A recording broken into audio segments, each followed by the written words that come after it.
ಕರ್ನಾಟಕ ಆಧಾರ್ ಇಲಾಖೆಯಲ್ಲಿ ನೇಮಕಾತಿ ನಡೆಯಲಿದ್ದು, ಯಾವ ರೀತಿ ಅರ್ಜಿ ಸಲ್ಲಿಸಬೇಕು, ಶೈಕ್ಷಣಿಕ ಅರ್ಹತೆ, ಸಂಬಳ, ವಯೋಮಿತಿ ಸಂಪೂರ್ಣ ಮಾಹಿತಿಯನ್ನು ಈ ವಿಡಿಯೋದಲ್ಲಿ ತಿಳಿಸಿಕೊಟ್ಟಿದ್ದೇನೆ.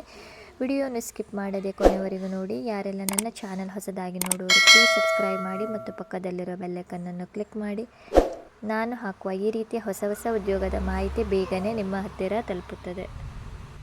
ಕರ್ನಾಟಕ ಆಧಾರ ಇಲಾಖೆಯಲ್ಲಿ ನೇಮಕಾತಿ ನಡೆಯಲಿದ್ದು, ಇಲಾಖೆಯ ಹೆಸರು ಭಾರತೀಯ ವಿಶಿಷ್ಟ ಗುರುತಿನ ಪ್ರಾಧಿಕಾರ UIDAIನಲ್ಲಿ ನೇಮಕಾತಿ ನಡೆಯಲಿದ್ದು, ಒಟ್ಟು ಇಲ್ಲಿ 3 ಹುದ್ದೆ ಖಾಲಿ ಇದೆ.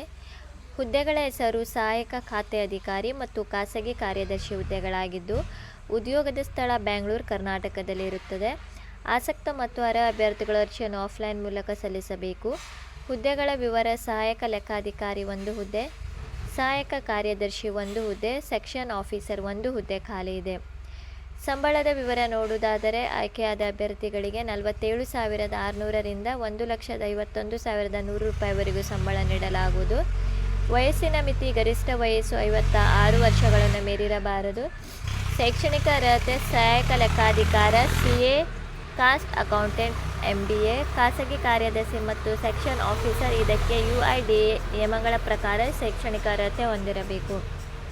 ಆಯ್ಕೆ ವಿಧಾನ: ಲಿಖಿತ ಪರೀಕ್ಷೆ ಮತ್ತು ಸಂದರ್ಶನದ ಮೂಲಕ ಅಭ್ಯರ್ಥಿಗಳನ್ನು ಆಯ್ಕೆ ಮಾಡಲಾಗುವುದು.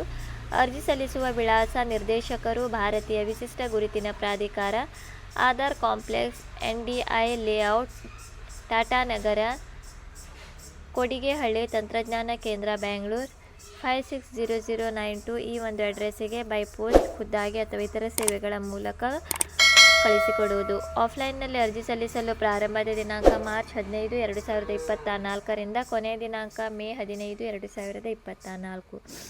ಬನ್ನಿ ಹಾಗಾದರೆ ನೋಟಿಫಿಕೇಷನಲ್ಲಿ ಏನಿದೆ ಅಂತ ತಿಳಿಸಿಕೊಡುತ್ತೇನೆ. ನೋಡಿ ಫ್ರೆಂಡ್ಸ್, ಇಲ್ಲಿ ನೋಟಿಫಿಕೇಷನ್ ಇದು ಮಾರ್ಚ್ 15, 2024 ಒಂದು ಅಧಿಸೂಚನೆ ಬಿಡುಗಡೆ ಮಾಡಿದ್ದಾರೆ. ಅದೇ ರೀತಿ ನೀವು ಇಲ್ಲಿ ನೋಡಬಹುದು ಯಾವೆಲ್ಲ ಹುದ್ದೆಗೆ ಯಾವ ಒಂದು ಶೈಕ್ಷಣಿಕ ಅರ್ಹತೆ ಬೇಕು ಸಂಪೂರ್ಣ ಮಾಹಿತಿಯನ್ನು ತಿಳಿಸಿಕೊಟ್ಟಿದ್ದಾರೆ. ನಾನು ಡಿಸ್ಕ್ರಿಪ್ಷನಲ್ಲಿ ಲಿಂಕ್ ಹಾಕುತ್ತೇನೆ. ಅದರ ಜೊತೆ ಇಲ್ಲಿ ಈ ಒಂದು ಹುದ್ದೆಗೆ ಆಫ್ಲೈನ್ ಮೂಲಕ ನೀವು ಅರ್ಜಿಯನ್ನು ಸಲ್ಲಿಸಬೇಕು. ಇಲ್ಲಿ ಅಪ್ಲಿಕೇಶನ್ ಫಾರ್ಮನ್ನು ನೀಡಿದ್ದಾರೆ. 3, 4, 5, 6, 7 ಫಾರ್ಮ್ ಇದೆ. ನೀವು ಎಲ್ಲ ಫಿಲ್ ಮಾಡಿ ಸೈನ್ ಹಾಕಿ ಈ ಬೈ ಪೋಸ್ಟ್ ಅಥವಾ ಖುದ್ದಾಗಿ ನೀವು ಅರ್ಜಿಯನ್ನು ಸಲ್ಲಿಸಬೇಕು. ಅದೇ ರೀತಿ ಹೆಚ್ಚಿನ ಮಾಹಿತಿಗಾಗಿ ಇಲ್ಲಿ ನೀಡಿರುವ ವೆಬ್ಸೈಟಿಗೂ ಕೂಡ ನೀವು ಭೇಟಿ ನೀಡಬಹುದು. ಅದೇ ರೀತಿ ಸೇಮ್ ಹಿಂದಿಯಲ್ಲಿ ಕೂಡ ನೀಡಿದ್ದಾರೆ, ನೀವು ಇಲ್ಲಿ ನೋಡಿಕೊಳ್ಳಬಹುದು. ಏನಾದರೂ ಡೌಟ್ ಇದ್ದರೆ ನೀವು ಕಮೆಂಟ್ ಸೆಕ್ಷನ್ನಲ್ಲಿ ಕೂಡ ಕೇಳಬಹುದು.